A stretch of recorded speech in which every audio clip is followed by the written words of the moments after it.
The Festival by H.P. Lovecraft. Efficiunt demones ut quae non sunt, sic tamen quasi sint conspicienda hominibus exhibiant. Devils work so that things which are not appear to men as if they were real. Lactantius. I was far from home, and the spell of the eastern sea was upon me. In the twilight I heard it pounding on the rocks, and I knew it lay just over the hill where the twisting willows writhed against the clearing sky and the first stars of evening. And because my fathers had called me to the old town beyond, I pushed on through the shallow new-fallen snow along the road that soared lonely up to where Aldebaran twinkled among the trees, on toward that very ancient town I had never seen, but often dreamed of. It was the Yuletide, that men call Christmas, though they know in their hearts it is older than Bethlehem and Babylon, older than Memphis and mankind. It was the Yuletide, and I had come at last to the ancient sea-town where my people had dwelt and kept festival in the elder time when festival was forbidden, where also they had commanded their sons to keep festival once every century, that the memory of primal secrets might not be forgotten. Mine were an old people, and were old even when this land was settled 300 years before. And they were strange, because they had come as dark furtive folk from opiate southern gardens of orchids, and spoken another tongue before they learnt the tongue of the blue-eyed fishers. And now they were scattered, and shared only the rituals of mysteries that none living could understand. I was the only one who came back that night to the old fishing town as legend bade, for only the poor and the lonely remember. Then, beyond the hill's crest, I saw Kingsport, outspread frostily in the gloaming, snowy Kingsport, with its ancient vanes and steeples, ridge-poles and chimney-pots, wharves and small bridges, willow-trees and graveyards, endless labyrinths of steep, narrow, crooked streets, and dizzy, church-crowned central peak that time durst not touch. Ceaseless mazes of colonial houses piled and scattered at all angles and levels like a child's disordered blocks. Antiquity hovering on gray wings over winter-whitened gables and gambrel roofs. Fanlights and small-paned windows one by one gleaming out in the cold dusk to join Orion and the archaic stars. And against the rotting wharves the sea pounded, the secretive, immemorial sea out of which the people had come in the elder time. Beside the road at its crest a still higher summit rose, bleak and windswept, and I saw that it was a burying ground where black gravestones stuck ghoulishly through the snow like the decayed fingernails of a gigantic corpse. The printless road was very lonely, and sometimes I thought I heard a distant, horrible creaking as of a gibbet in the wind. They had hanged 4 kinsmen of mine for witchcraft in 1692, but I did not know just where. As the road wound down the seaward slope, I listened for the merry sounds of a village at evening, but did not hear them. Then I thought of the season, and felt that these old Puritan folk might well have Christmas customs strange to me, and full of silent hearthside prayer. So after that I did not listen for merriment, or look for wayfarers, kept on down past the hushed lighted farmhouses and shadowy stone walls to where the signs of ancient shops and sea taverns creaked in the salt breeze, and the grotesque knockers of pillared doorways glistened along deserted, unpaved lanes in the light of little curtained windows. I had seen maps of the town and knew where to find the home of my people. It was told that I should be known and welcome, for village legend lives long, so I hastened through Back Street to Circle Court, and across the fresh snow on the one full flagstone pavement in the town, to where Green Lane leads off behind the market house. The old maps still held good, and I had no trouble, though at Arkham they must have lied when they said trolleys ran to this place, since I saw not a wire overhead. Snow would have hid the rails in any case. I was glad I had chosen to walk, for the white village had seemed very beautiful from the hill, and now I was eager to knock at the door of my people, the 7th house on the left in Green Lane, with an ancient peaked roof and jutting second story, all built before 1650. There were lights inside the house when I came upon it, and I saw from the diamond window panes that it must have been kept very close to its antique state. The upper part overhung the narrow, grass-grown street, and nearly met the overhanging part of the house opposite, so that I was almost in a tunnel, with the low stone doorstep wholly free from snow. There was no sidewalk, but many houses had high doors reached by double flights of steps with iron railings. It was an odd scene, and because I was strange to New England, I had never known its like before. Though it pleased me, I would have relished it better if there had been footprints in the snow, and people in the streets, and a few windows without drawn curtains. When I sounded the archaic door-knocker, I was half afraid. Some fear had been gathering in me, perhaps because of the strangeness of my heritage, and the bleakness of the evening, and the queerness of the silence in that aged town of curious customs. And when my knock was answered, I was fully afraid, because I had not heard any footsteps before the door creaked open. But I was not afraid long, for the gowned and slippered old man in the doorway had a bland face that reassured me, and though he made signs that he was dumb, he wrote a quaint and ancient welcome with a stylus and wax tablet he carried. He beckoned me into a low, candle-lit room with massive exposed rafters and dark, stiff, sparse furniture of the 17th century. The past was vivid there, for not an attribute was missing. There was a cavernous fireplace and a spinning-wheel at which an old, bent woman in loose wrapper and deep poke bonnet sat back towards me, silently spinning despite the festive season. An indefinite dampness seemed upon the place, and I marveled that no fire should be blazing. The high-backed settle faced the row of curtained windows at the left, and seemed to be occupied, though I was not sure. I did not like everything about what I saw, and felt again the fear I had had. This fear grew stronger from what had before lessened it, for the more I looked at the old man's bland face, the more its very blandness terrified me. The eyes never moved, and the skin was too much like wax.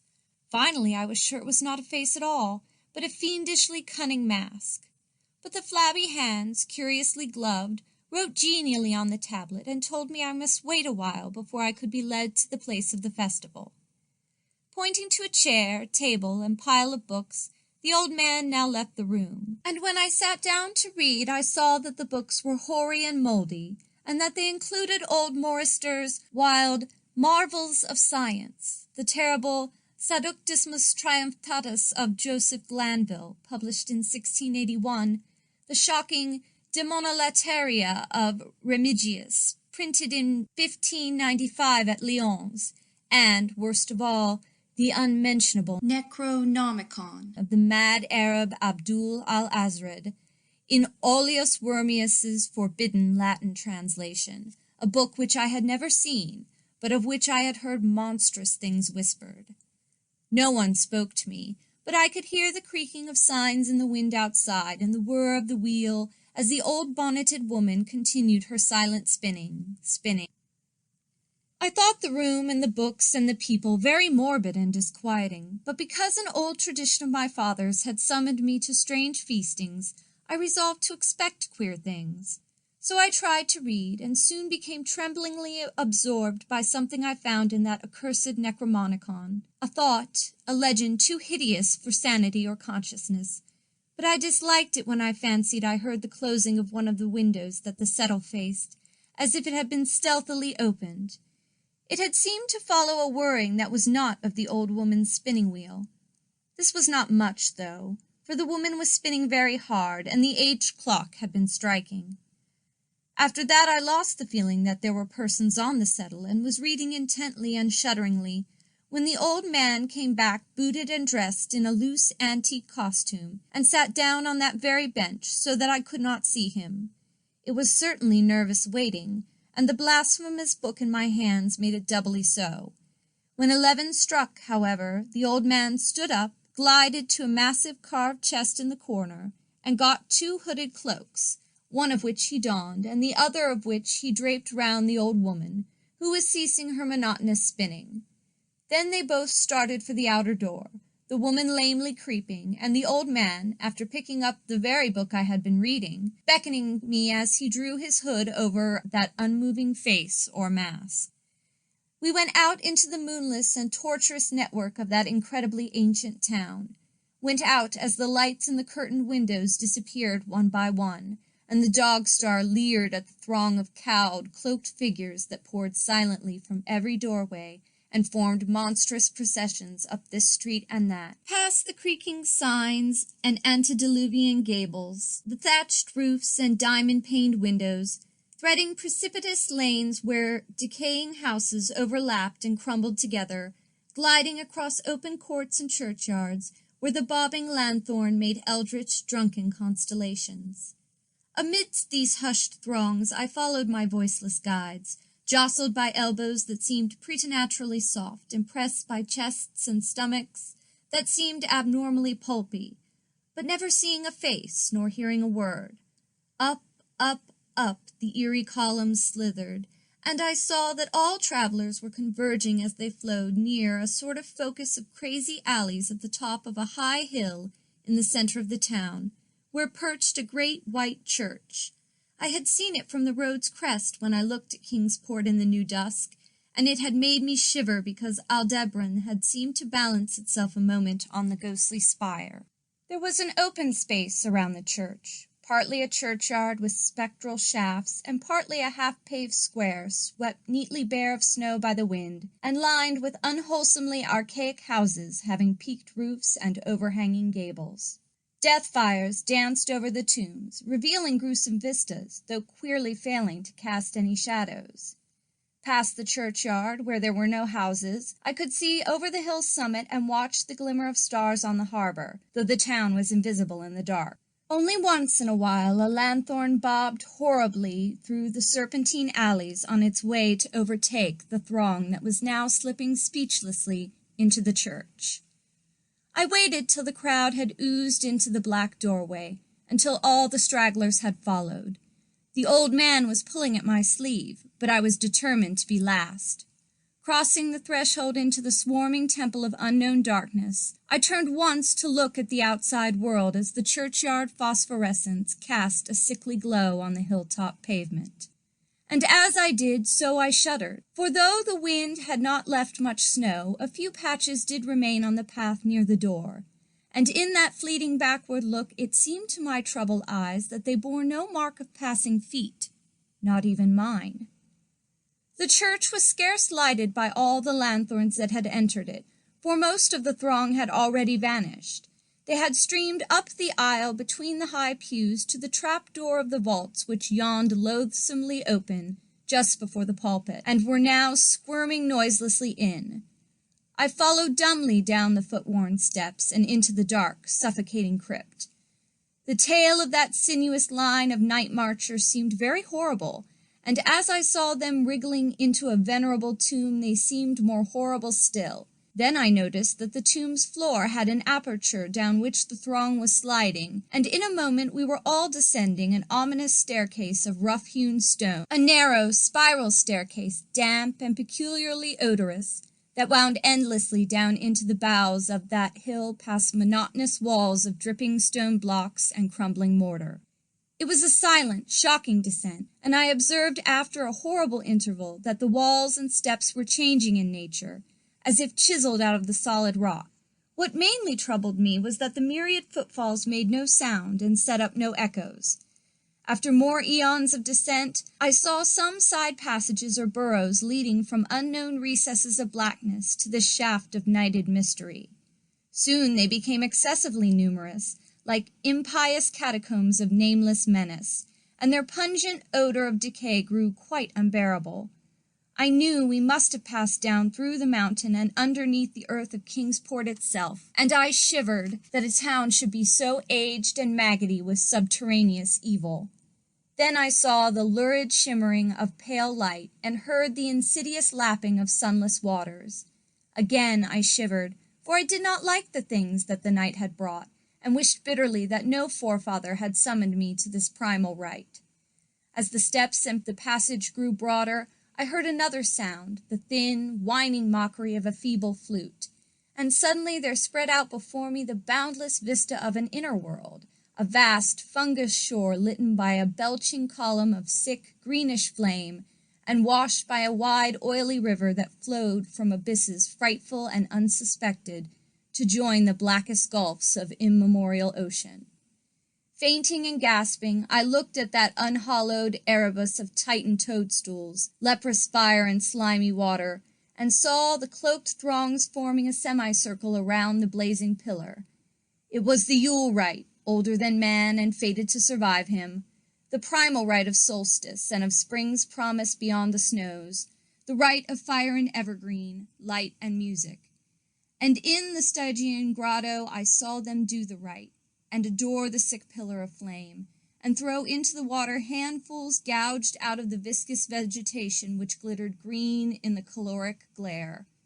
I saw this, and I saw something amorphously squatted far away from the light, piping noisomely on a flute, and as the thing piped I thought I heard noxious muffled flutterings in the fetid darkness, where I could not see.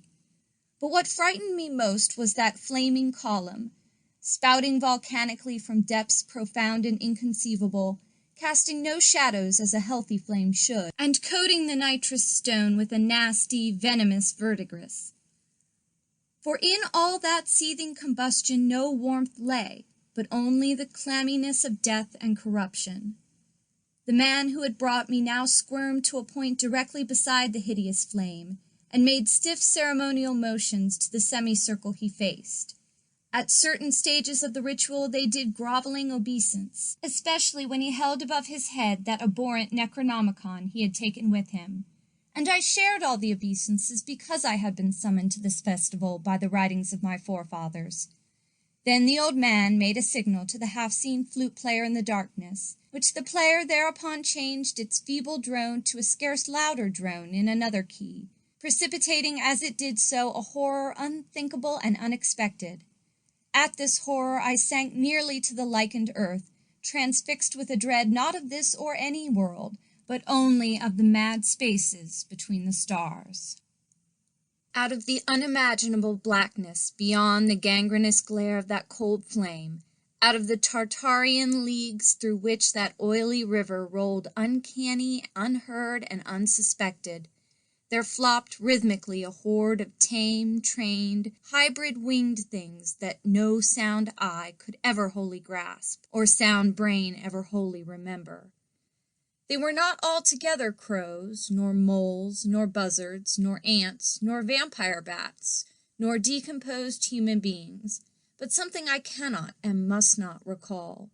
They flopped limply along, half with their webbed feet and half with their membranous wings, and as they reached the throng of celebrants, the cowled figures seized and mounted them, and rode off one by one along the reaches of that unlighted river, into pits and galleries of panic where poisoned springs feed frightful and undiscoverable cataracts. The old spinning woman had gone with the throng, and the old man remained only because I had refused when he motioned me to seize an animal and ride like the rest. I saw when I staggered to my feet that the amorphous flute-player had rolled out of sight, but that two of the beasts were patiently standing by.